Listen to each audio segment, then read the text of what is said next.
राधे राधे दोस्तों, नमस्कार। कैसे हैं आप? उम्मीद करते हैं कि आप सभी अच्छे होंगे। हम लोग देख रहे थे क्लास 10th का ज्योग्राफी और आज है 15 अगस्त। तो 15 अगस्त की सारी क्लासेज का छुट्टी है, तो एक दो वीडियो आपको मिल जाएगा। और चैप्टर 2 हम लोग को पढ़ना था, जिसका नाम है समाजवाद एवं साम्यवाद। वो भी इसे अच्छे तरह से धीरे धीरे देखेंगे, धीरे धीरे पढ़ेंगे। इसका एनसीईआरटी बुक हम लोग पढ़ लिए हैं, एनसीईआरटी। अब कर लेते हैं हम लोग नोट्स, और जितना भी इसका क्वेश्चन आंसर है एक बार देख लेते हैं। ठीक है, चलिए स्टार्ट किया जाए। समाजवाद एवं साम्यवाद चैप्टर 2 यही है। लेकिन समाजवाद और साम्यवाद दोनों का उद्देश्य समानता स्थापित करना है। समाजवाद हो या साम्यवाद, तो भी ऐसे विचारधारा होता है जो समाजवाद हो या साम्यवाद। समाजवादी पार्टी नाम से तो लोगों के बीच में समानता हो, ज़्यादा ऊंचता नीचता ना हो, आर्थिक तौर पर, सामाजिक तौर पर, कि कोई बहुत ही ज़्यादा धनी है तो कोई बहुत ज़्यादा ही गरीब है। तो लोगों के बीच में क्या हो, समानता हो, स्थापित करने के लिए ये दोनों वर्ड का इस्तेमाल करते हैं। समाजवाद एवं साम्यवाद दोनों का उद्देश्य ये है कि समानता स्थापित करें। एक व्यक्ति दूसरे व्यक्ति के समान हो। हाँ, एक व्यक्ति जो हो दूसरे व्यक्ति के समान हो, किसी के साथ कोई भेदभाव ना हो, नीच जात पात। ऐसे समाजवाद का यही लक्ष्य रहता है कि ऐसा कोई भेदभाव ही ना हो। अब किसी के सामाजिक और आर्थिक राजनीतिक समानता मिले, सबको आर्थिक, सामाजिक और राजनीतिक क्या मिले, समानता मिले। समाजवाद की उत्पत्ति देखेंगे ध्यान से। समाजवाद की उत्पत्ति, समाजवाद की भावना उद्यम यह मूलतः 18वीं शताब्दी में औद्योगिक क्रांति के फलस्वरूप। जब 18वीं शताब्दी में औद्योगिक क्रांति हुआ, इस टाइम से समाजवाद का होना मूलतः उत्पन्न हुआ, या इसके बारे में और ज़्यादा जाना गया। औद्योगिक क्रांति के दौरान पूंजीपतियों और मिल मालिक श्रमिकों विरोधी नीतियों के कारण सभी देश के श्रमिक जीवन नारकीय बन गया था। श्रमिक जीवन जो भी मतलब लेबर कैटेगरी, जो काम करने वाले हैं, मजदूर है ना। औद्योगिक क्रांति के दौरान क्या, पूंजीपति और मिल मालिक हो, जो पूंजीपति है, रुपया पैसा वाला है, मिल मालिक, जो भी मिल मालिक है, जो इंडस्ट्री चला रहा है, तो श्रमिक विरोधी नीतियों के कारण सभी देश के श्रमिक का जीवन क्या हो गया, नरकीय हो गया, दयनीय स्थिति हो गया। नरकीय कहने का तत्व, श्रमिक को कोई अधिकार नहीं था। श्रमिक को कोई अधिकार नहीं था अपनी आवाज़ उठाने के लिए, कि मान लो 8 घंटा काम करना हो, 12 घंटा काम करे, पैसा उतना नहीं मिले, ये सब जो भी कोई अधिकार नहीं था। क्रूर शोषण हो रहा था, शोषण हो रहा था, ठीक है।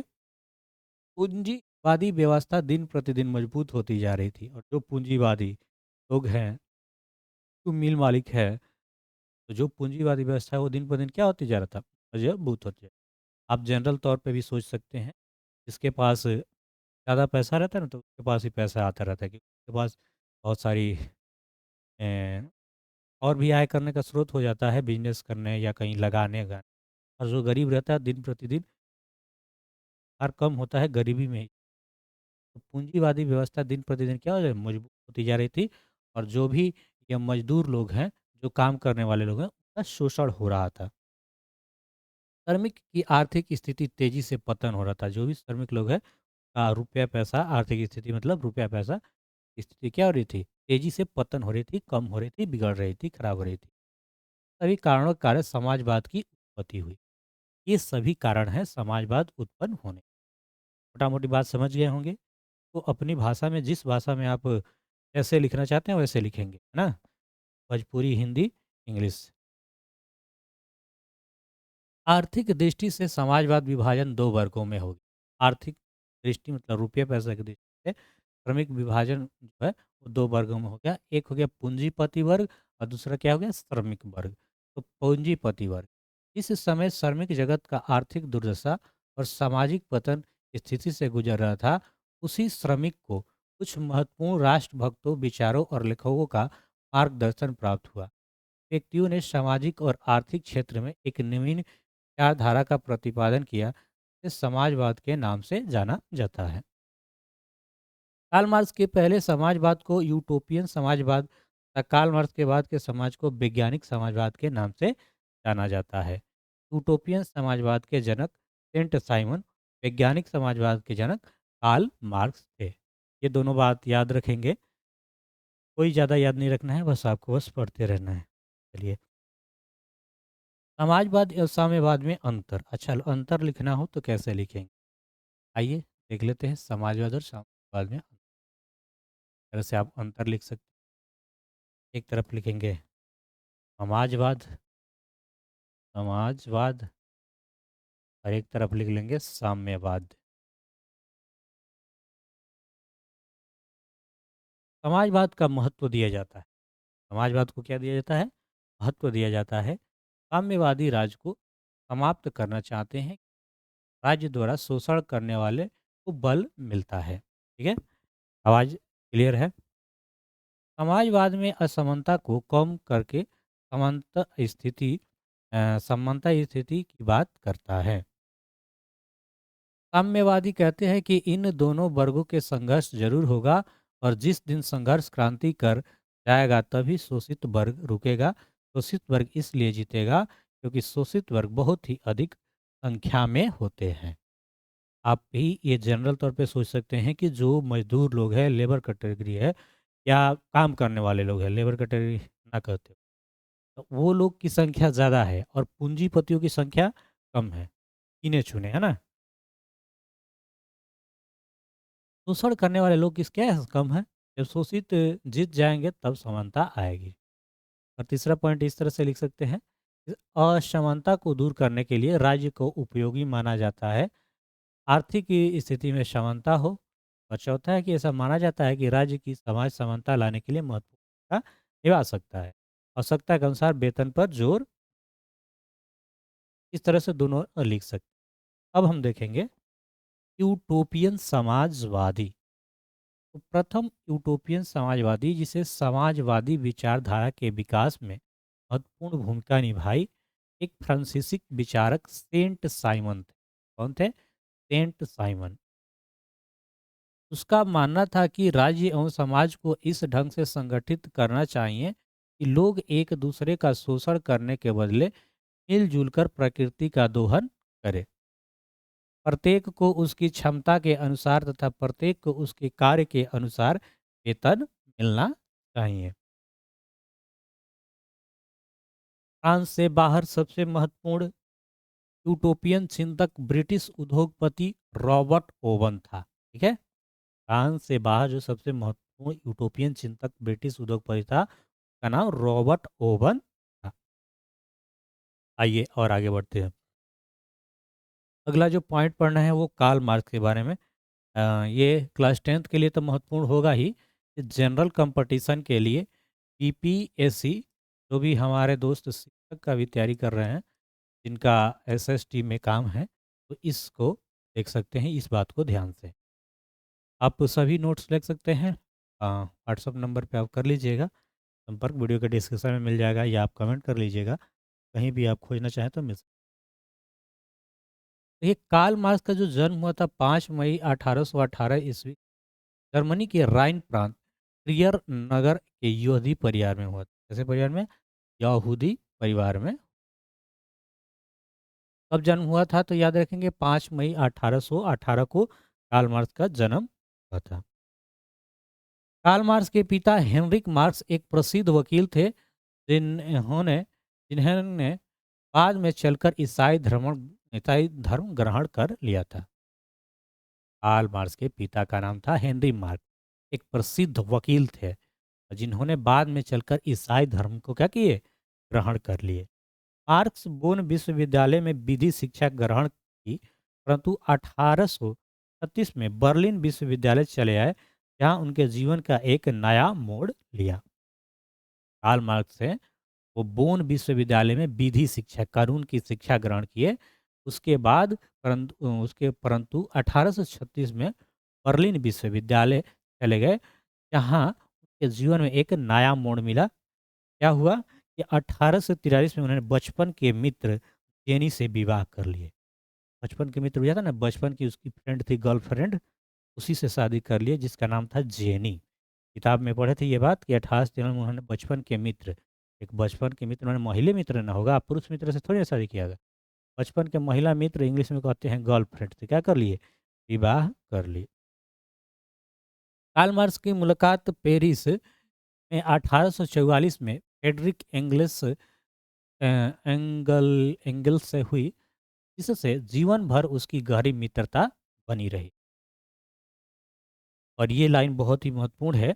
मार्क्स ने 1867 में दास कैपिटल नामक पुस्तक की रचना की, जिसे समाजवादियों का बाइबल कहा जाता है। एक साथ दो क्वेश्चन की क्या बोलते हैं, दास कैपिटल किसने लिखा? तो याद रखेंगे कार्ल मार्क्स। समाजवाद का बाइबल किसे कहा जाता है? ये भी आप याद रखेंगे। किसको? समाजवाद के बाइबल किसे कहते हैं? दास कैपिटल को कहते हैं।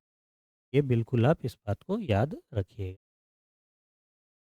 कोई दिक्कत नहीं होना चाहिए। आगे बढ़ते हैं।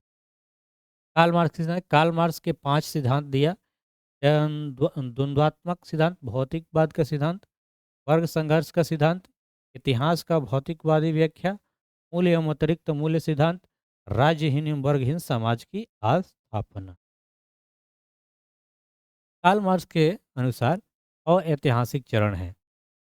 एक आदिम साम्यवादी युग, आस्था का युग, सामंती युग, पूंजीवादी युग, समाजवादी युग और एक साम्यवादी। 1917 में बोल्शेविक क्रांति। 1917 में बोल्शेविक क्रांति 20वीं शताब्दी के इतिहास में एक महत्वपूर्ण घटना रूस की क्रांति थी। इस क्रांति ने रूस के सम्राट अथवा जार के एक तंत्रीय निरंकुश शासन का अंत कर मात्र लोकतंत्र की स्थापना का ही प्रयत्न नहीं किया, अपितु सामाजिक, आर्थिक और व्यवसायिक क्षेत्रों में कुलीन पूंजीपतियों और जमींदारों की शक्ति का अंत किया, किसानों को सत्ता स्थापित किया।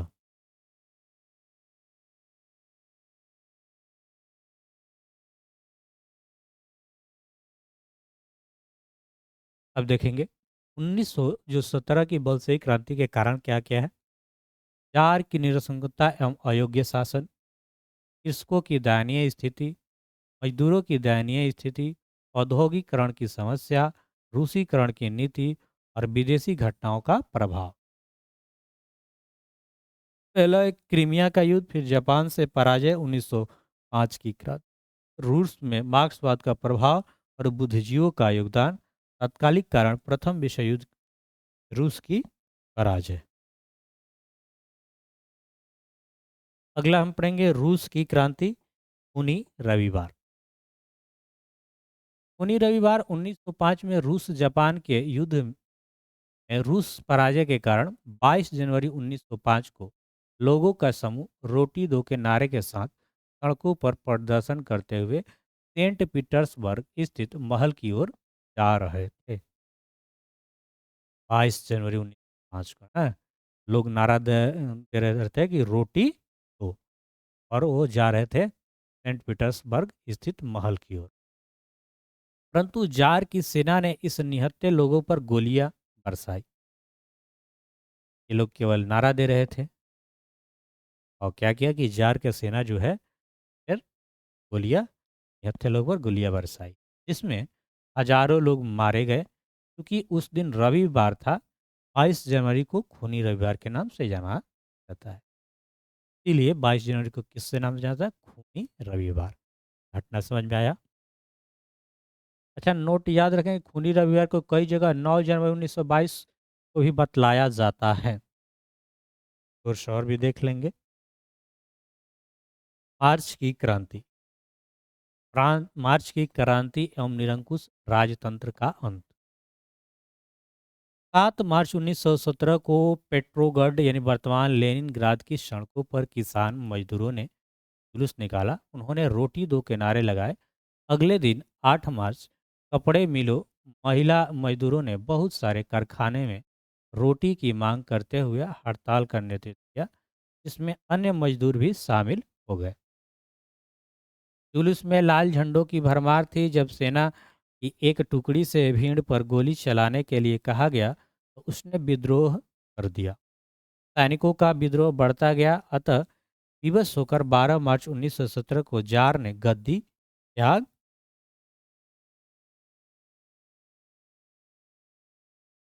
इस तरह से रोमनोव वंश के निरंकुश जारशाही का अंत हो गया और 15 मार्च को बुर्जुआ सरकार का गठन हुआ। बाद में बुर्जुआ सरकार गिर गई और केंसकी के नेतृत्व में एक उदार समाजवादियों की सरकार गठित हुई और बोल्शेविक ने इस सरकार को भी स्वीकार नहीं किया। ये बातें हम लोग बुक में एससीईआरटी में लाइन बाय लाइन पढ़े थे। जो भी हम पढ़ रहे हैं इसे याद नहीं करना है, बस इसको बार बार देखना है, समझना है। क्वेश्चन आंसर कराएंगे उसको दिमाग में रखना है। ये पढ़े रहेंगे तो क्वेश्चन आंसर लिखने में क्या होगा, सही रहेगा। अच्छा, कई बार बोलते वक्त मतलब तेज़ी में वर्ड मिस्टेक हो जाता है ना, तो थोड़ा सा उसको मैनेज करेंगे, आवाज़ गड़गड़ कर। सर्वहारा वर्ग समाज का वैसा वर्ग जिसमें किसान, मजदूर एवं आम गरीब लोग शामिल हो। रूसी समाज दो वर्गों में बटा था। जो बहुमत वाला दल था वह बल्शेविक कहलाया और जो अल्पमत था वो क्या था, मैनो मेनशेविक कहलाया।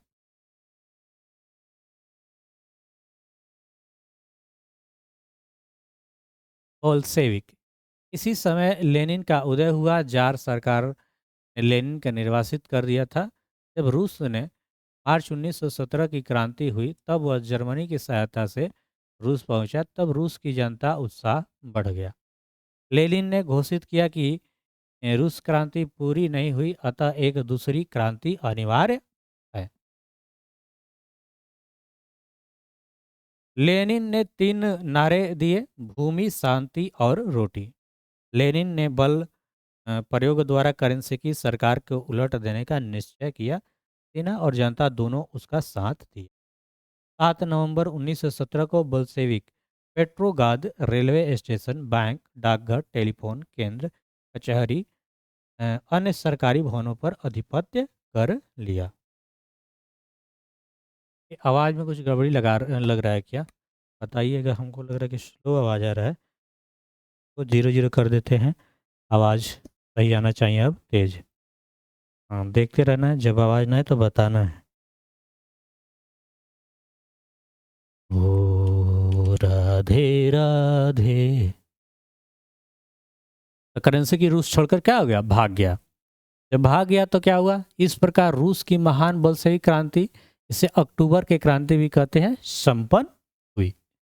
सत्ता पर कब्जा करने के पश्चात लेनिन जर्मनी के वेस्ट्रोलिटोवस्क की संधि की तथा प्रथम विश्व युद्ध से बाहर हो गया। इसी समय रूस में गृह युद्ध की समस्या भी उत्पन्न हुई, जिसे अमेरिका, जापान, ब्रिटेन, फ्रांस हस्तक्षेप करते हुए सोवियत रूस पर आक्रमण कर दिए। विदेशी हमलों के रूस को बचाने के लिए ट्रास्टकी के नेतृत्व में एक विशाल लाल सेना गठित की गई। लाल सेना के फलस्वरूप विदेशी हमले किए गए। दूसरी तरफ आंतरिक विद्रोहियों को दबाने के लिए चेका नामक पुलिस का संगठन किया। पूछेगा कि चेका क्या था, तो एक पुलिस संगठन था। यह अचानक छापा मार कर विद्रोहियों को गिरफ्तार कर लेती थी और इस तरह लेनिन आंतरिक विद्रोह को दबाने में सफल रहा। रूस के क्रांति में लेनिन की भूमिका आगे पढ़ेंगे। आइए देखते हैं। ये वीडियो लंबी होगी, घबराना नहीं है, क्योंकि टाइम आज मिला है तो जितना से ज़्यादा हो उतना हो जाए, क्योंकि टाइम बहुत ही महत्वपूर्ण है आपके लिए और हमारे लिए भी। लेनिन एक शक्तिशाली केंद्रीय सत्ता की स्थापना की। सन 1918 में विश्व का पहला समाजवादी शासन स्थापित करने वाला देश रूस का नया संविधान बनाया गया। इसके द्वारा रूस का नाम सोवियत समाजवादी गणराज्यों का समूह यूएसएसआर के रूप में परिवर्तित किया गया। लेनिन के नए संविधान द्वारा 18 वर्ष से अधिक उम्र वाले वैसे सभी नागरिक का मताधिकार प्रदान किया गया। बैंकों, परिवहनों, रेलवे राष्ट्रीयकरण किया गया। शिक्षा पर चर्चा का अधिकार समाप्त कर उसका राष्ट्रीयकरण कर दिया गया। लेनिन ने बोल्शेविक दल का नया नाम बदलकर साम्यवादी दल कर दिया और लाल रंग के झंडे पर हंसुए और हथौड़े से सुशोभित कर देश का राष्ट्रीय झंडा तैयार किया गया। उसके बाद यह झंडा साम्यवाद का प्रतीक बन गया। इसने बड़े भूस्वामियों की भूमि किसानों के बीच पुनर्वर्तित किया गया। लेनिन ने 1921 में नई आर्थिक नीति की घोषणा किया।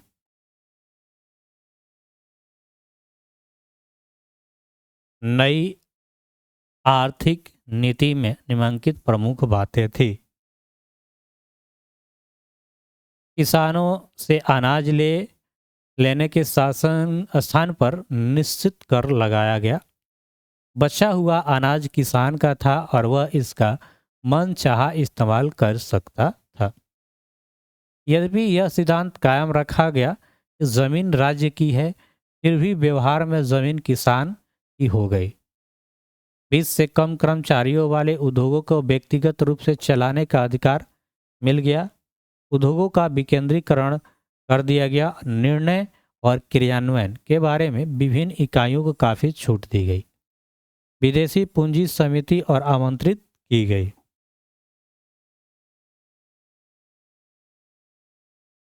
व्यक्तिगत संपत्ति जीवन बीमा भी राजकीय एजेंसी द्वारा शुरू किया। विभिन्न स्तरों पर बैंक खोले गए और ट्रेड यूनियन अनिवार्य सदस्यता समाप्त कर दी गई। स्टालिन। अब पढ़ेंगे स्टालिन के बारे में। 1924 में जब लेनिन की मृत्यु हुई तो उत्तराधिकारी की समस्या खड़ी हुई। 1924 में क्या हुआ कि लेनिन की मृत्यु हो गई तो उत्तराधिकारी होना चाहिए, उसका कोई अधिकारी होना चाहिए जो उसका पदवी ग्रहण करे। विभिन्न समूहों को अलग अलग नेताओं के बीच सत्ता के लिए गंभीर संघर्ष चल रहे थे। इस संघर्ष में स्टालिन की विजय हुई। किसकी विजय हुई? स्टालिन की। 1929 में ट्रास्टकी और निर्वासित कर दिया गया और 1930 के दशक में लगभग वे सभी नेता खत्म कर दिए जिन्होंने क्रांति में और उसके बाद महत्वपूर्ण भूमिका निभाई थी। राजनीतिक लोकतंत्र तथा भाषण प्रेस की स्वतंत्रता स्टालिन द्वारा नष्ट हो गई और पार्टी के अंदर भी मतभेद को बर्दाश्त नहीं किया जाता था। स्टालिन एक कम्युनिस्ट पार्टी का महासचिव था। स्टालिन क्या था? कम्युनिस्ट पार्टी का महासचिव। और 1953 में अपनी मृत्यु तक तानाशाही व्यवहार करता रहा। रूस की क्रांति का प्रभाव। रूस की क्रांति का प्रभाव क्या क्या पड़ा? इस क्रांति के पश्चात श्रमिक अथवा सर्वहारा वर्ग की सत्ता रूस में स्थापित हो गई तथा इसने अन्य क्षेत्रों में भी आंदोलन को प्रोत्साहन दिया। रूसी क्रांति के बाद विश्व विचारधारा के स्तर पर दो खेमों विभाजित हो गया। साम्यवादी विश्व एवं पूंजीवादी विश्व के। इसके पश्चात यूरोप भी दो भागों में विभाजित हो गया, पूर्वी यूरोप एवं पश्चिमी यूरोप। धर्म सुधार आंदोलन के पश्चात और साम्यवादी क्रांति से पहले यूरोप में वैचारिक आधार पर इस तरह विभाजन नहीं देखा गया था।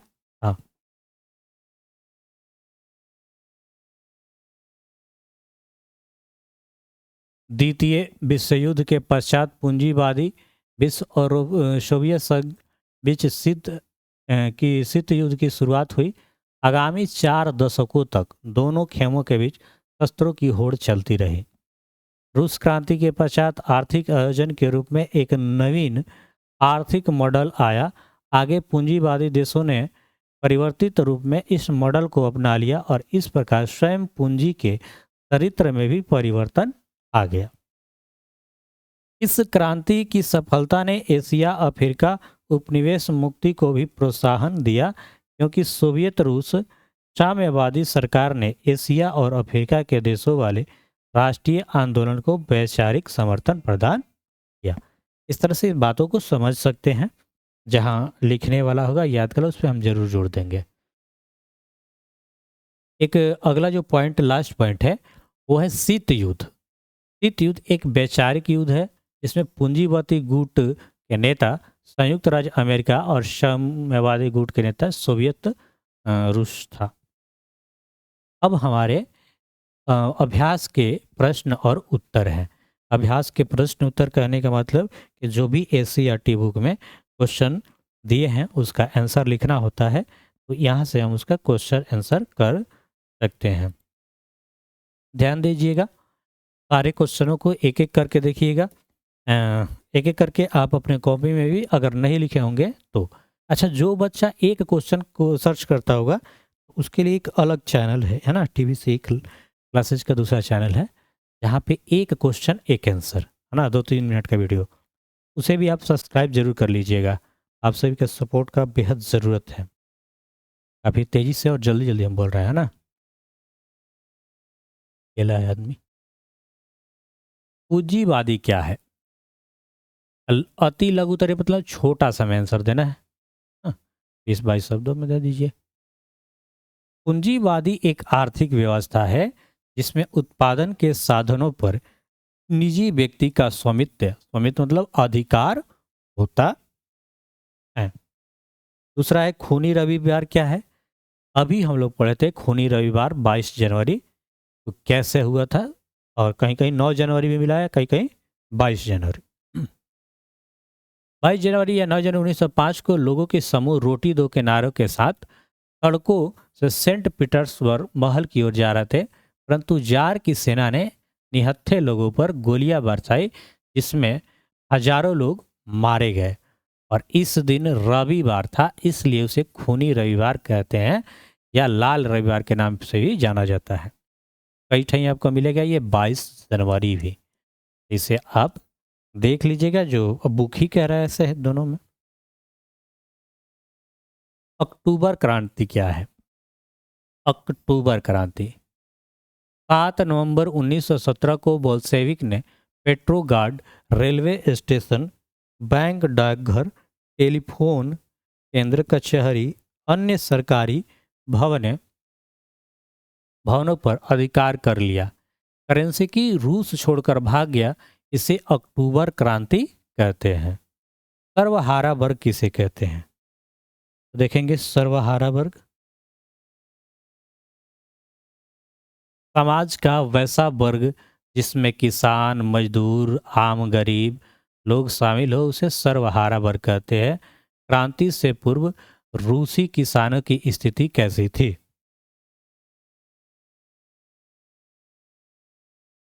1861 ईस्वी में जार अलेक्जेंडर द्वितीय के द्वारा कृषि दासता समाप्त कर दिया गया। फिर भी उससे किसानों की स्थिति में कोई सुधार नहीं था। उनके खेत बहुत छोटे थे जिन पर वे पुराने ढंग से खेती करते थे। उनके पास पैसा भी नहीं था तथा काम का दबाव भी नहीं था। किसानों के पास क्रांति के सिवा कोई चारा न था। अब देखेंगे हम लघु उत्तरीय प्रश्न। पहले अति लघु उत्तरीय, अब देखेंगे लघु उत्तरीय। रूसी क्रांति किन्हीं दो कारणों का वर्णन करें। रूसी क्रांति किन्हीं दो कारण निम्नलिखित है। पहला, जार की निरंकुशता, अयोग्य एवं शासन। 1917 ईस्वी में रूसी राजतंत्र छोड़ने के लिए तैयार नहीं था। उसे लोगों की सुख दुख का चिंता नहीं था। जार ने जो अफसरशाही व्यवस्था बनाई थी जिससे लोगों में असंतोष बढ़ता चला गया। मजदूरों की दयनीय स्थिति, दूसरा पॉइंट लिख सकते हैं, मजदूरों की दयनीय स्थिति। मजदूर की दयनीय स्थिति थी। रूस में मजदूरों की स्थिति कमजोर थी। उन्हें कम अधिक करना पड़ता था। हाँ, काम अधिक करना पड़ता था, ठीक है। और उनकी जो मजदूरी थी वो काफ़ी कम थी। उन लोगों के पास कोई राजनीतिक अधिकार न था। मजदूरों की किस तरह से दयनीय स्थिति थी कि रूस में मजदूरों की स्थिति कमज़ोर थी। उन्हें काम अधिक करना पड़ता था और उनकी मजदूरी क्या थी? कम थी। काम ज़्यादा कराइए और पैसा कम दे दीजिए, मजदूरी कम दीजिए, तो कैसे होगा? ये हो गया उनकी दयनीय स्थिति। रूसीकरण की नीति क्रांति के हेतु कहाँ तक उत्तरदायी थी? रूस में मुख्यतः स्लाव जाति के लोग रहते थे। इसके अलावा फिन, पोल, जर्मन, यहूदी जाति के लोग भी थे। वे लोग भिन्न भिन्न भाषा बोलते थे। उन लोगों का रस्म रिवाज भी भिन्न भिन्न था। रूस के शासक जार निकोलस द्वितीय द्वारा रूसीकरण की नीति जारी की गई। सभी लोगों पर रूसी भाषा, शिक्षा और संस्कृति लादने का कोशिश किया गया। इसके अल्पसंख्यकों में हलचल मच गई, इसलिए इनके पास क्रांति के अलावा कोई चारा नहीं था।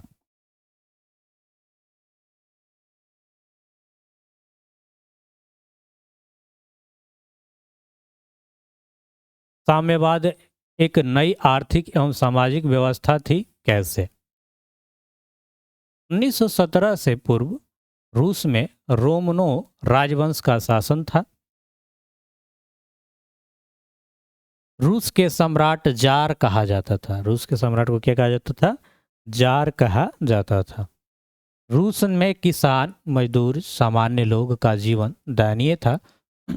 1917 ईस्वी में लेनिन के मृत्यु में क्रांति हुई और सत्ता की बागडोर सर्वहारा यानी कृषक, मजदूर और जन सामान्य के हाथों में आ गया और पूरे समाज का अधिकार हो गया। इसलिए साम्यवाद एक नई आर्थिक और सामाजिक व्यवस्था थी। इसमें पूंजीवादी का विरोध कर वर्गहीन समाज की स्थापना में महत्वपूर्ण योगदान। क्वेश्चन नंबर 4 है कि नई आर्थिक नीति मार्क्सवादी सिद्धांतों के साथ समझौता कैसे? कार्ल मार्क्स ने एंगल्स के साथ मिलकर 1848 में एक साम्यवादी घोषणा पत्र प्रकाशित किया, जिसे आधुनिक समाजवाद का जनक कहा जाता है। इसमें आर्थिक, सामाजिक एवं राजनीतिक विचारों का स्पष्ट रूप से व्यक्त किया गया। इसने पूंजीवादी का विरोध कर वर्गहीन समाज स्थापना में महत्वपूर्ण योगदान दिया। और लघु उत्तरीय में ये पांचवा जो प्रश्न है कि प्रथम विश्व युद्ध में रूस की पराजय क्रांति हेतु मार्ग प्रशस्त किया कैसे? तो प्रथम विश्व युद्ध 1914 से 1918 ईस्वी तक चला। युद्ध में रूस भी मित्र राष्ट्रों की ओर से शामिल था और इस युद्ध में सम्मिलित होने का एकमात्र उद्देश्य जनता के ध्यान को भटकाना था। युद्ध में चारों तरफ रूसी की सेना के हार हो रही थी, ना उसके पास अच्छे हथियार थे एवं न प्राप्त भोजन की सुविधा थी।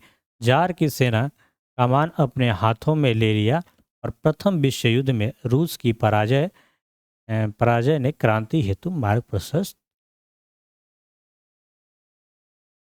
गला भी फंस गया है, कोई दिक्कत नहीं। देखिए दोस्त, अब है जो दीर्घ उत्तरीय प्रश्न है और दीर्घ उत्तरीय प्रश्न में आप जितना बड़ा से बड़ा लिख सकते हैं। ठीक है, कोई दिक्कत नहीं होनी चाहिए। कम से कम एक चैप्टर तो पढ़ लें। आइए, रूस के क्रांति के कारण की विवेचना करें। रूस की क्रांति का कारण विवेचना करें तो आप लिख सकते हैं कि रूस क्रांति निम्नलिखित कारण है। रूसी क्रांति का निम्नलिखित कारण है। जार निरंकुश एवं अयोग्य शासन। रूस के शासन जार निकोलस द्वितीय अयोग्य शासक था। इसे लोग सुख दुख का कोई प्रभाव नहीं था। रूस की जनता की स्थिति दिन प्रतिदिन दयनीय होती जा रही थी, जिसके कारण उनके पास क्रांति के अलावा कोई चारा नहीं था। रूस की दयनीय स्थिति। रूस की बहुसंख्यक कृषक एवं लोगों की स्थिति दयनीय थी। दयनीय बोझ दबे थे। किसानों के पास क्रांति के सिवा कोई चारा नहीं था। मजदूरों की दयनीय स्थिति थी। रूस में मजदूर की स्थिति दयनीय थी। उन्हें अधिक काम करना पड़ता था। उन लोगों की मजदूरी काफ़ी कम था।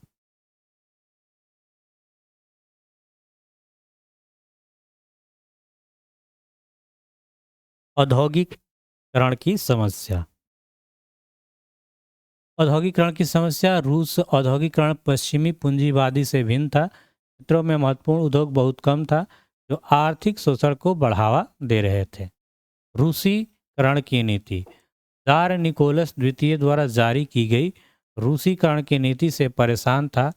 जार ने देशों के सभी लोगों पर रूसी भाषा, शिक्षा और संस्कृति लादने का प्रयास किया।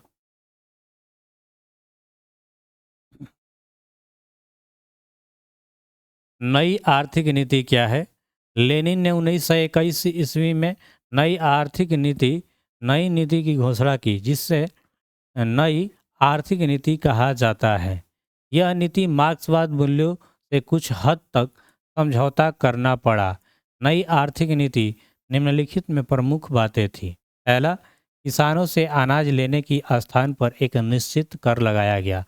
यद्यपि इस सिद्धांत कायम रखा गया कि जमीन राज्य की, फिर भी व्यवहार में जमीन किसान की होगी। इससे कम कर्मचारी वाले उद्योगों व्यक्तिगत रूप से चलाने का अधिकार मिल गया।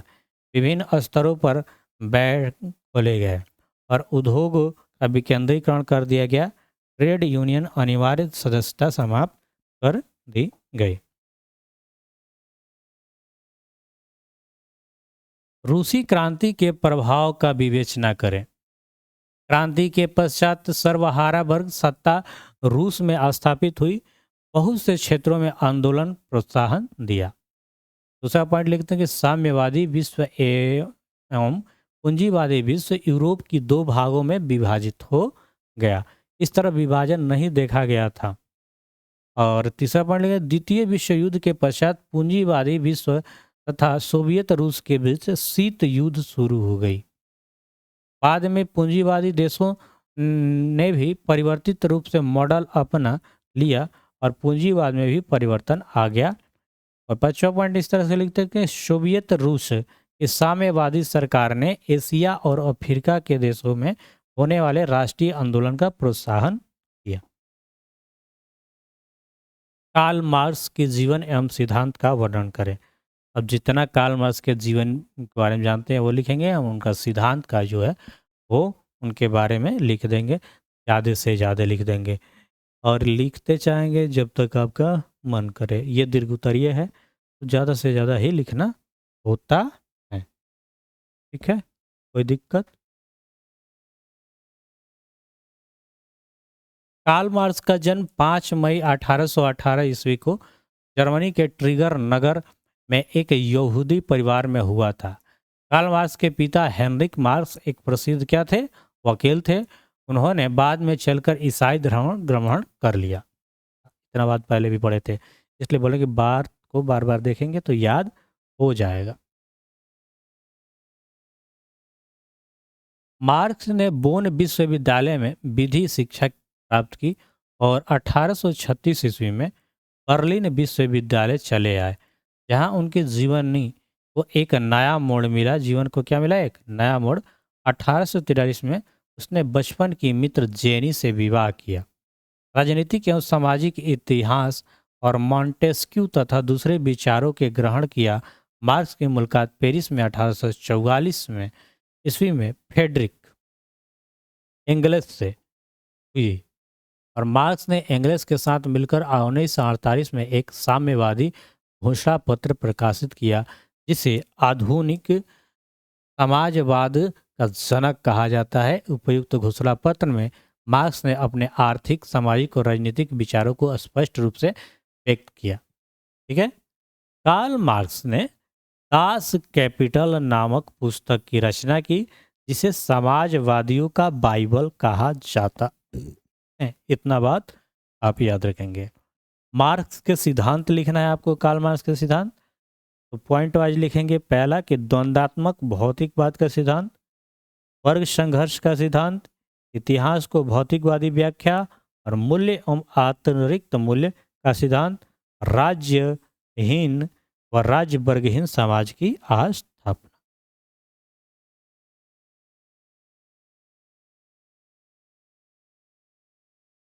पांचवा क्वेश्चन है कि यूटोपियन समाजवादी विचार को वर्णन करें। देखेंगे, प्रथम यूटोपियन समाजवादी विचार में महत्वपूर्ण भूमिका फ्रांसीसी चिंतक सेंट साइमन ने निभाई। कौन निभाया? तो सेंट साइमन ने निभाई।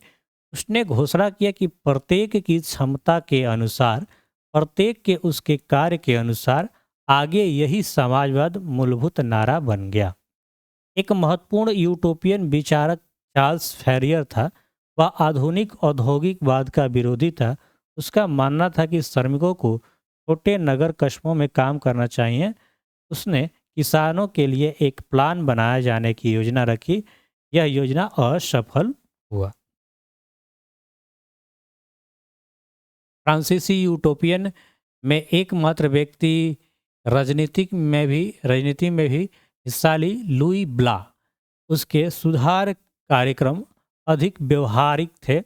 उसका मानना था कि आर्थिक सुधारों को प्रभावकारी बनाने के पहले राजनीतिक सुधार आवश्यक है। फ्रांस से बाहर सबसे महत्वपूर्ण यूटोपियन चिंतक ब्रिटिश उद्योगपति रॉबर्ट ओवन था। उसने फैक्ट्री श्रमिकों को अच्छी वेतन दिया और उसने ऐसा महसूस मुनाफा कम के बजाय बढ़ गया था। इस निष्कर्ष पर पहुंचा असंतुष्ट श्रमिक वास्तविक श्रमिक हैं। तो चैप्टर 2 कंप्लीट होता है इस तरह से। और पूरी चैप्टर 2 को 2-3 बार देखिएगा। बातों को समझने की कोशिश कीजिएगा। जो क्वेश्चन आंसर आप नहीं किए हैं उसे लिख लीजिएगा। जैसे क्लास में एक एक क्वेश्चन आंसर और बुक हम लोग पढ़ लिए हैं। राधे राधे। मिलते हैं नेक्स्ट वीडियो में। क्लास आपका ऑनलाइन भी चलेगा। जैसे जैसे टाइम मिल रहा है वैसे आपका वीडियो मिल रहा है। राधे राधे।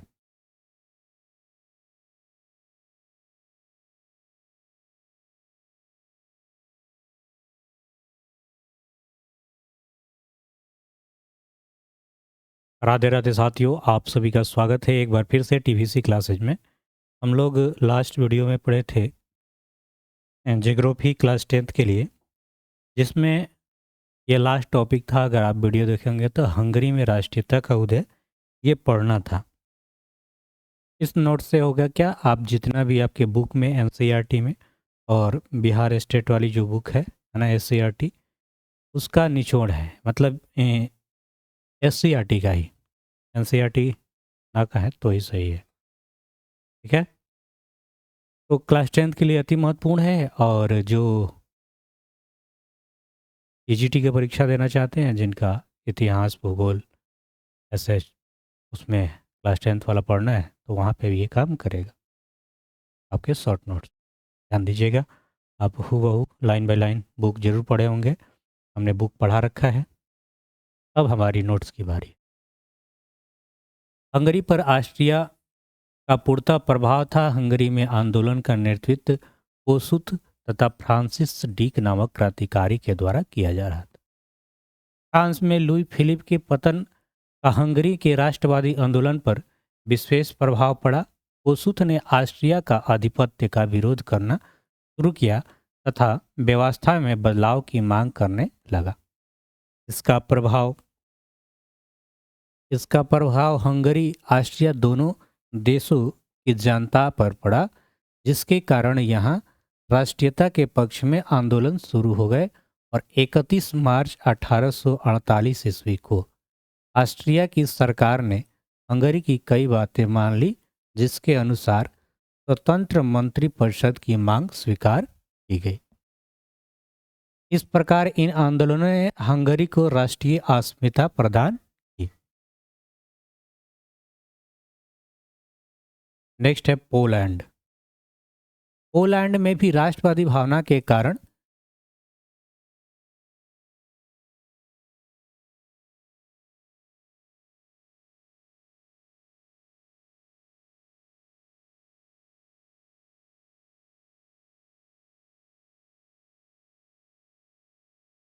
चलिए देखेंगे ध्यान से। पोलैंड में राष्ट्रवादी भावना के कारण रूसी शासन के विरुद्ध विद्रोह शुरू हो गए और 1830 ईस्वी की क्रांति का प्रभाव यहाँ के उदारवादियों पर भी व्यापक रूप से पड़ा। परंतु इन्हें पोलैंड तथा फ्रांस की सहायता नहीं मिल सकी। कुछ लग रहा है सिर में चल रहा है जो डिस्टर्ब कर रहा है।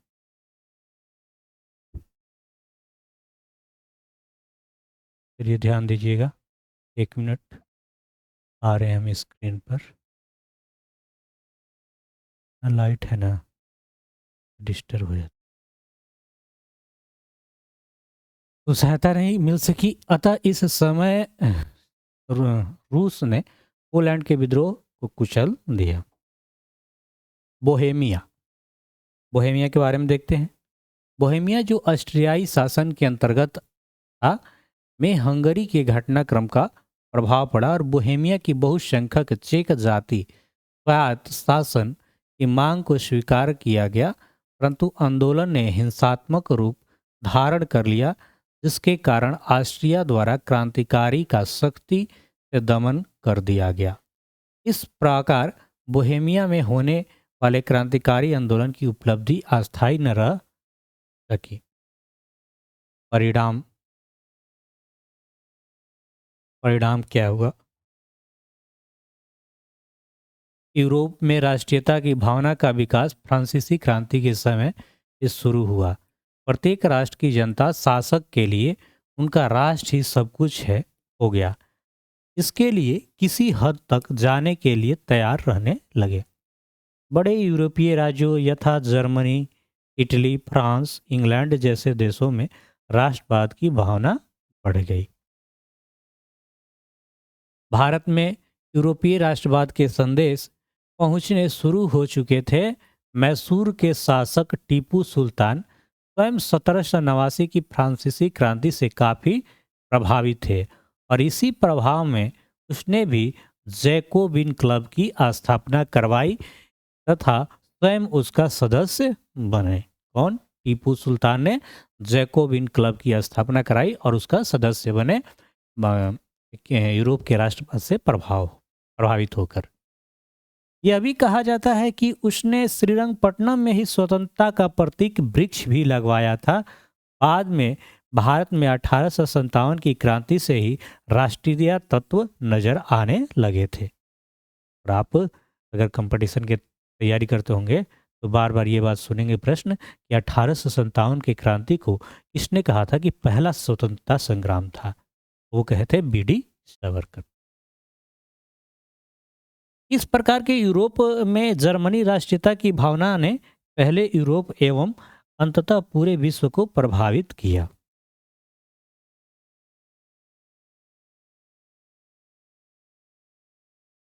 जिसके फलस्वरूप यूरोप के राजनीतिक मानचित्र के बहुत बड़े बदलाव के साथ कई उपनिवेश भी स्वतंत्र हुए। तो साथियों, जब भी आप वीडियो देखिए हमारा, ये अपने दिमाग में जहन में रखना है कि आपको इसमें सारा क्वेश्चन आंसर जो भी बुक के अंदर होगा, है ना, अभ्यास के प्रश्न उत्तर आपको मिल जाएंगे।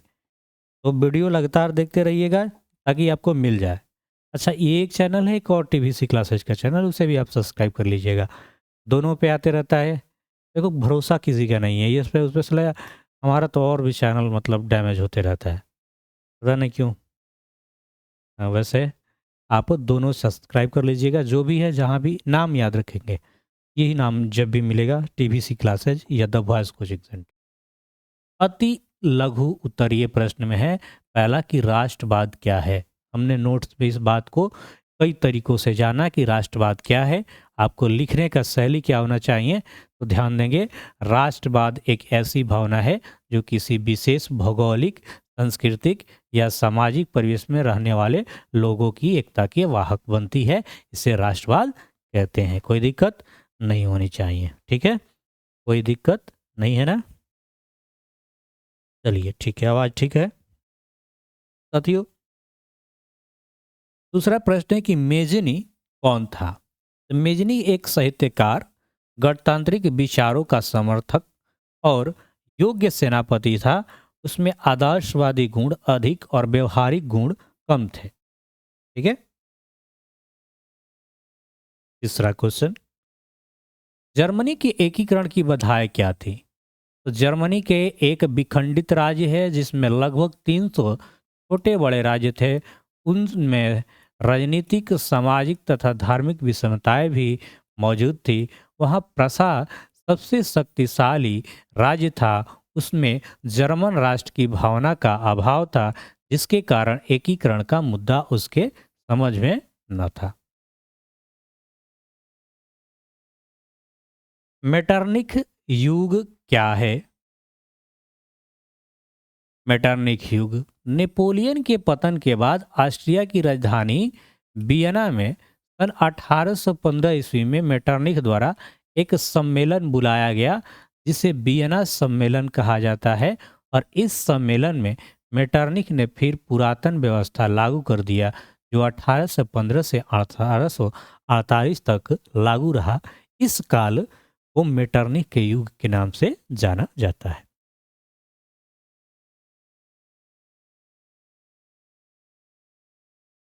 लघुतरीय में प्रश्न है कि 1848 फ्रांसीसी क्रांति के कारण क्या थे।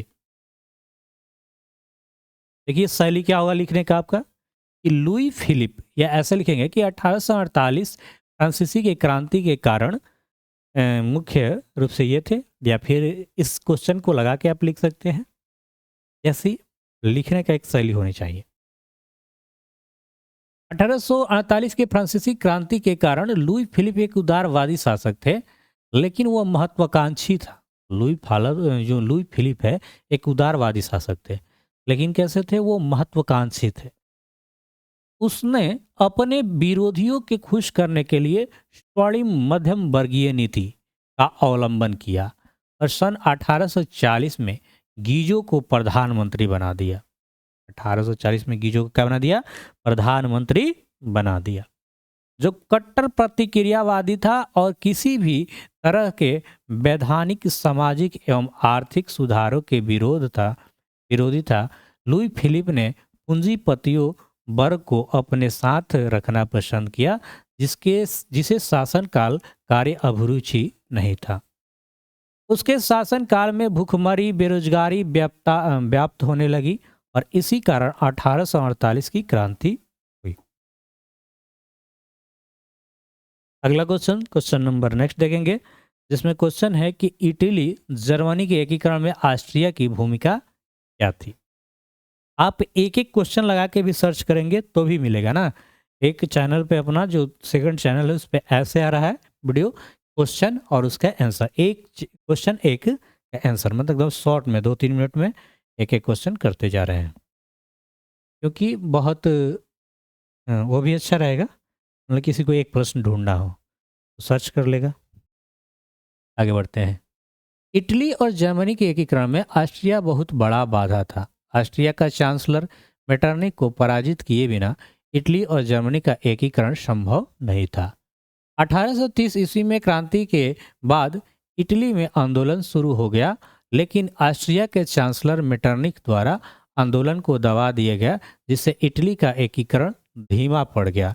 इसी प्रकार जर्मनी में भी मेटरनिख द्वारा राष्ट्रीय आंदोलन को दबाया जा रहा था। इस प्रकार ऑस्ट्रिया, इटली और जर्मनी के एकीकरण का मुख्य बाधा। यूरोप में राष्ट्रवाद। यूरोप में राष्ट्रवाद, क्योंकि यूरोप में राष्ट्रवाद फैलाने नेपोलियन बोनापार्ट किस तरह सहायक हुआ। यूरोप में राष्ट्रवाद की भावना के विकास में नेपोलियन बोनापार्ट का महत्वपूर्ण योगदान था। यूरोप में राष्ट्रवाद की भावना के विकास में नेपोलियन बोनापार्ट का महत्वपूर्ण योगदान था।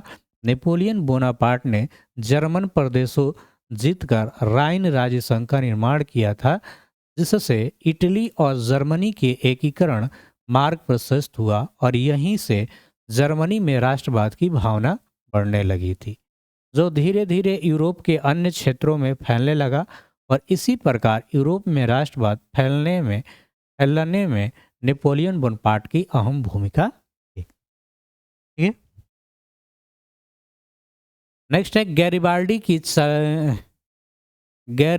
के कार्यों की चर्चा करें। गैरिबाल्डी इटली के एकीकरण तथा गणतंत्र की स्थापना करने का प्रयास कर रहा था। गैरिबाल्डी पेशे से एक नाविक था, याद रखेंगे इस बात को।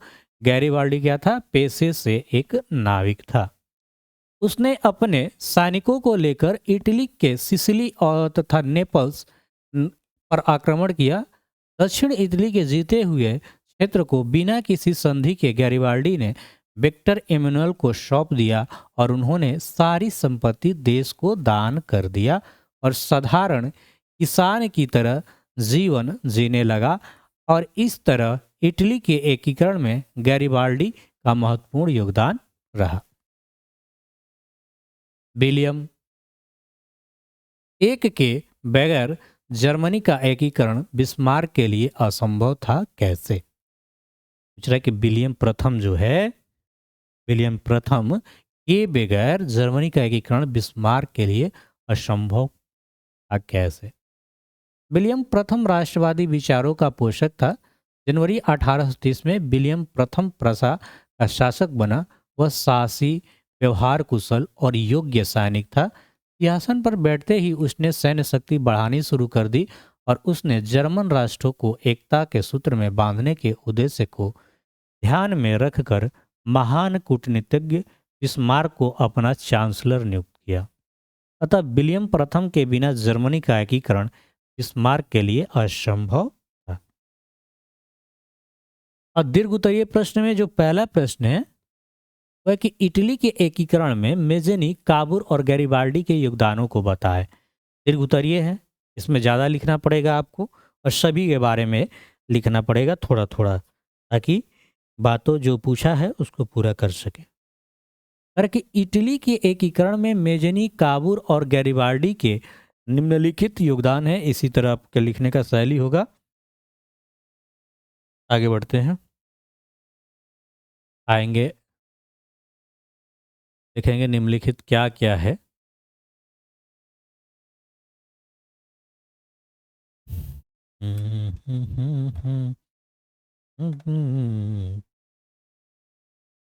चलिए ध्यान दीजिए। मेजनी एक साहित्यिक, मेजनी एक साहित्यकार, गणतांत्रिक विचारों का समर्थक और योग्य सेनापति था। मेजनी संपूर्ण इटली का एकीकरण कर उसे एक गणराज्य बनाना चाहता था। 1831 में मेजनी ने यंग इटली, इसकी स्थापना की। यंग इटली का स्थापना किया था कौन? मेजनी। और यंग इंडिया कौन किए थे? गांधी जी, महात्मा गांधी। यंग इटली की स्थापना किया, जिसका उद्देश्य इटली प्रायद्वीप और से ऑस्ट्रिया का हस्तक्षेप समाप्त कर उसका एकीकरण करना था। 1834 में यंग यूरोप नामक संस्था का गठन कर मेजनी ने यूरोप के अन्य देशों में चल रहे राष्ट्रीय आंदोलन को आगे बढ़ाया। ऑस्ट्रिया के हस्तक्षेप से इटली में चल रहे राष्ट्रवादी आंदोलन को कुचल दिया। इससे मेजनी की पुनः हार हुई और वह पलायन कर गया। उग्र राष्ट्रवादी विचारों के कारण मेजनी को निर्वासित होकर इंग्लैंड जाना पड़ा। वहां से आदमी रचनाओं द्वारा इटली के स्वाधीनता संग्राम प्रेरित कर रहा। अब काउंट काबूर का भी योगदान लिख सकते हैं कुछ। काउंट काबूर के बारे में कैसे लिखेंगे? तो काउंट काबूर एक सफल कूटनीतिज्ञ एवं राष्ट्रवादी था। वह इटली के एकीकरण में सबसे बड़ी बाधा ऑस्ट्रिया को मानता था। बार बार यही बात पढ़ते आ रहे हैं कि जो काउंट काबूर है वो क्या मानता था? ऑस्ट्रिया को बाधा मानता था। उसने ऑस्ट्रिया के पराजित करने के लिए फ्रांस के साथ, है ना, दोस्ती का हाथ बढ़ाया और 1853 में 53 में ये के क्रीमिया के युद्ध में काबूर ने फ्रांस की ओर से सम्मिलित हुआ। काबूर ने नेपोलियन तृतीय से भी एक संधि की, जिसके तहत फ्रांस ने ऑस्ट्रिया के खिलाफ पिडमाउंट का समर्थन देने का वादा किया। 1860-61 में काबूर ने सिर्फ रोम को छोड़कर उत्तर मध्य इटली सभी रियासतों परमा, मोडेना और टस्कनी आदि को मिला लिया था तथा जनमत संग्रह कर इसकी पुष्टि कर लिया और 1862 में दक्षिणी इटली, रोम तथा वेनेसिया को छोड़कर बाकी रियासतों को विलय में हो गया और सभी ने विक्टर इमैनुअल के शासक माना। इस तरह काउंट काबूर के बारे में कुछ लिख सकते हैं। और यह है गैरिबाल्डी। तो गैरिबाल्डी का क्या क्या कार्य है जी? देखिए गैरिबाल्डी के बारे में क्या लिख सकते हैं। इटली के एकीकरण में गैरिबाल्डी का क्या योगदान है? गैरिबाल्डी पेशे से एक नाविक था। वह दक्षिण इटली एकीकरण किया और गैरिबाल्डी को इटली का तलवार कहा जाता है। गैरिबाल्डी को क्या कहा जाता है? इटली के तलवार कहा जाता है। उसने लाल कुर्ती नामक नवयुग का संगठन कायम किया। यही पूछेगा कि लाल कुर्ती नामक संगठन इसने तैयार किया। इसकी सहायता से उसने 1860 ईस्वी में नेपल्स के राजा को पराजित किया। बाद में सिसिली और पोप अपने कब्जे में ले लिया। इसके बाद गैरिबाल्डी ने अपने सारे जीते हुए इलाकों को विक्टर एमेनुएल को बिना किसी संधि को सौंप दिया और विक्टर को इटली का राजा घोषित कर दिया। पिडमाउंट सिर्डेनिया का नाम बदलकर इटली राज्य कर दिया गया। इसी प्रकार 1971 ईस्वी तक इटली का एकीकरण मेजनी, काबूर और गैरिबाल्डी जैसे राष्ट्रवादी नेताओं के योगदान के कारण पूर्ण हुआ। ठीक है, बढ़ा जाए आगे। और क्वेश्चन नंबर 2 है दीर्घोत्तरीय में जर्मनी के एकीकरण, इसके एकीकरण में जर्मनी के एकीकरण में बिस्मार्क की भूमिका का वर्णन करें। चलिए थोड़ा सा ध्यान दीजिएगा। बिस्मार्क जर्मन डाइट में प्रसा का प्रतिनिधित्व हुआ करता था और अपनी सफल कूटनीतिज्ञ का लगातार परिचय देते आ रहा था। यह उसकी कूटनीतिज्ञ सफलता थी। बिस्मार्क जर्मनी के एकीकरण के लिए रक्त और लौह की नीति का अवलंबन किया। उसने अपने देश में अनिवार्य सैन्य सेवा लागू कर दिया। बिस्मार्क ने अपनी नीतियों के कारण प्रसा को सुदृढ़ किया और प्रसा के किसी भी मायने में ऑस्ट्रिया से कम नहीं रहा। 1866 में ऑस्ट्रिया ने प्रसा के खिलाफ सेडावा के युद्ध घोषणा कर दिया और ऑस्ट्रिया युद्ध में बुरी तरह पराजित हुआ। जून 1870 में सेडान की युद्ध में फ्रांस को हरा दिया। इस प्रकार बिस्मार्क ने डेनमार्क, ऑस्ट्रिया और फ्रांस के साथ युद्ध कर जर्मनी का एकीकरण करने में सफलता प्राप्त की। तो इस तरह से आप लिखेंगे। क्वेश्चन नंबर 3 है, ध्यान दीजिएगा। और 3 को कैसे लिखना है, क्या है कह रहा है 3 नंबर क्वेश्चन, अरे कि राष्ट्रवाद के उदयों के कारण एवं प्रभाव की चर्चा करें। राष्ट्रवाद आधुनिक विश्व की राजनीतिक जागृति का प्रतिफल है। यह एक ऐसी भावना है जो किसी विशेष भौगोलिक, सांस्कृतिक या सामाजिक परिवेश में रहने वाले लोगों की एकता की वाहक बनती है।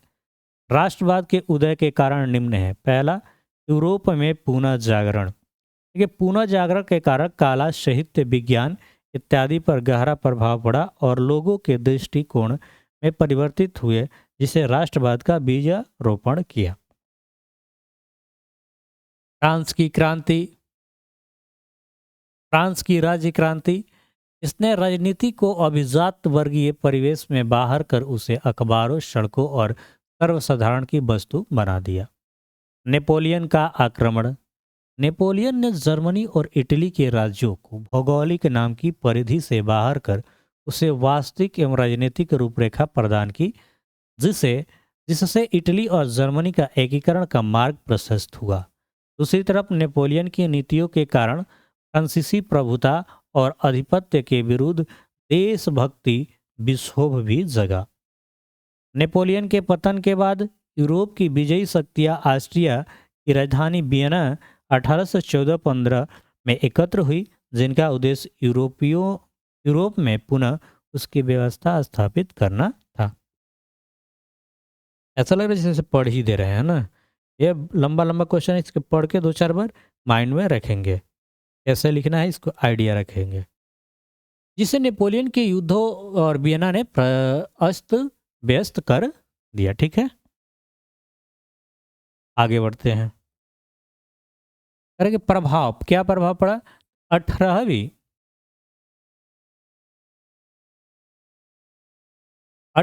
एवं 19वीं शताब्दियों में यूरोप में जिस राष्ट्रवादी की लहर चली, उसके व्यापक और दूरगामी प्रभाव यूरोप और विश्व पर पड़े, जो निम्नलिखित थे। पहला, राष्ट्रीयता की भावना से प्रेरित होकर अनेक राष्ट्रों में क्रांतिकारी आंदोलन हुए। इनके फलस्वरूप अनेक नए राष्ट्रों का उदय हुआ, जैसे इटली और जर्मनी का एकीकृत राष्ट्र। दूसरा, यूरोपीय राष्ट्र के विकास का प्रभाव एशिया और अफ्रीका में भी पड़ा। यूरोपीय उपनिवेश के आधिपत्य के विरुद्ध वहां भी औपनिवेशिक शासन से मुक्ति के लिए राष्ट्रीय आंदोलन आरंभ हो गए। चलिए साथियों, आगे बढ़ते हैं। देखिए कैसे लिखना है। और तीसरा पॉइंट लिखेंगे कि राष्ट्रवाद के विकास ने प्रतिक्रियावादी शक्ति को निरंकुश शासकों के प्रभाव से कमजोर कर दिया। क्वेश्चन नंबर 4 अति महत्वपूर्ण है कि जुलाई 1830 की क्रांति का विवरण है। ये दीर्घ उत्तरीय प्रश्न है, तो इसमें आप ज्यादा से ज्यादा लिख सकते हैं, है ना। ध्यान दीजिए। करेंगे चार्ल्स दस निरंकुश एक प्रतिक्रियावादी शासक था जिसने फ्रांस में उभर रही राष्ट्रीयता और जर्मन परिजनतंत्रवादी भावनाओं को दबाने का काम किया। उसने अपने शासनकाल में लोकतंत्र की राह में कई गतिरोध किया। उसके द्वारा प्रतिक्रियावादी पोलिग्नेक को प्रधानमंत्री बनाया गया।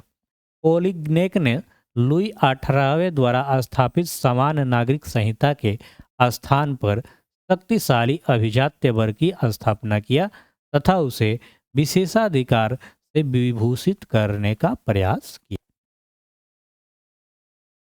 उसके इस कदम को उदारवादियों ने चुनौती तथा क्रांति के विरुद्ध षड्यंत्र समझा और प्रतिनिधि का सदन एक दूसरे उदारवादियों ने पेलिग्नेक के विरुद्ध गहरा असंतोष प्रकट किया। चार्ल्स दस ने विरोध की प्रतिक्रिया स्वरूप 25 जुलाई 1830 ईस्वी को 4 अध्यादेश द्वारा लोकतंत्र का गला घोटने का प्रयास किया।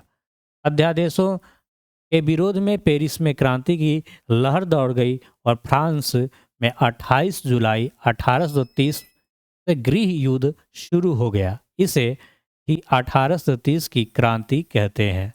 चार्ल्स दस फ्रांस की राजगद्दी त्याग कर इंग्लैंड पलायन कर गया और इस प्रकार ये बुर्बो वंश के शासन का अंत हो गया और आर्लेंस वंश के शासक लुई फिलिप गद्दी सौंप दी गई। देखना कितना बड़ा बड़ा प्रश्न है ना। अगला क्वेश्चन है कि यूनानियों स्वतंत्रता आंदोलन का संक्षिप्त विवरण दे। यूनानी सभ्यता, साहित्यिक प्रगति, विचार, दर्शन, कला, चिकित्सा, विज्ञान पूरे देश में फैलने लगा। यहाँ तक कि ज्ञान विज्ञान के पूरे यूरोप के लिए प्रेरणा का स्रोत है। इसके बाद भी यूनान तुर्की साम्राज्य के अधीन था। फ्रांसीसी क्रांति से यूनानियों में राष्ट्रीयता की भावना की लहर जगी क्योंकि धर्म, जाति और संस्कृति के आधार पर पहचान एक थी। तुर्की शासन को अलग करने के लिए यूनान में आंदोलन चलाए जाने लगे। इंग्लैंड का महान कवि लॉर्ड बायरन यूनानियों की स्वतंत्रता के लिए यूनान में ही शहीद हो गया। इससे यूनान की स्वतंत्रता के लिए यूरोप में लहर दौड़ने लगी। तुर्की शासकों द्वारा यूनानी स्वतंत्रता संग्राम में संलग्न उन लोगों को बुरी तरह कुचलना शुरू किया गया। 1821 में अलेक्जेंडर सीप्सलांटी के नेतृत्व में यूनान में विरोध शुरू हो गया और अप्रैल 1826 में ग्रेट ब्रिटेन और रूस में एक समझौता हुआ। फ्रांस का राजा चार्ल्स दस यूनानी स्वतंत्रता में दिलचस्पी लेने लगा। 1827 में लंदन में एक सम्मेलन हुआ। इंग्लैंड, फ्रांस तथा रूस ने मिलकर तुर्की के खिलाफ यूनान के समर्थन में संयुक्त कार्यवाही करने का निर्णय लिया। इस प्रकार तीनों देश की सेना नरवीनों की खाड़ी में तुर्की के खिलाफ एकत्र हुई। युद्ध में तुर्की की सेना पराजित हुई और अंततः 1829 में एड्रियानोपल की संधि हुई, जिसके तहत तुर्की का नाम प्रभुता में यूनान को स्वायत्तता देने की बात हुई। परंतु यूनानी राष्ट्रवादियों ने संधि की बात को मानने से इनकार कर दिया। उधर इंग्लैंड तथा फ्रांस भी यूनान पर रूस के प्रभाव की अपेक्षा इसे स्वतंत्र देश बनाना बेहतर मानते थे।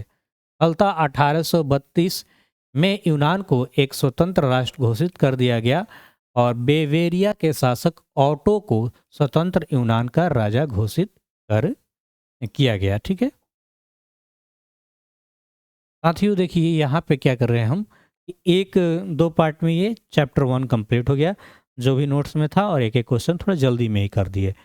आप इसे 2 बार 3 बार देख लीजिए, जितने बार देखना है देख लीजिएगा। एक बार बुक आप पढ़े हैं ये नोट्स, और हाँ, जिन साथियों को इस नोट्स को लेना होगा तो आप व्हाट्सएप नंबर पे संपर्क कर सकते हैं 8873786113। नंबर लिख दे रहे हैं। यहाँ से आप 299 का पेमेंट कीजिएगा, आपका सारा नोट्स मिल जाएगा हर सब्जेक्ट का, 88, 73, 78, 61 और 13, है ना? इस नंबर पे आप व्हाट्सएप कर दीजिएगा पेमेंट करके, उसके बाद आपको सारा का सारा नोट्स, समय लगेगा थोड़ा सा, मिल जाएगा। तो आज के लिए इसमें इतना ही रखते हैं। नेक्स्ट वीडियो जो आएगा वो होगा किसका? समाजवाद एवं साम्यवाद। राधे राधे।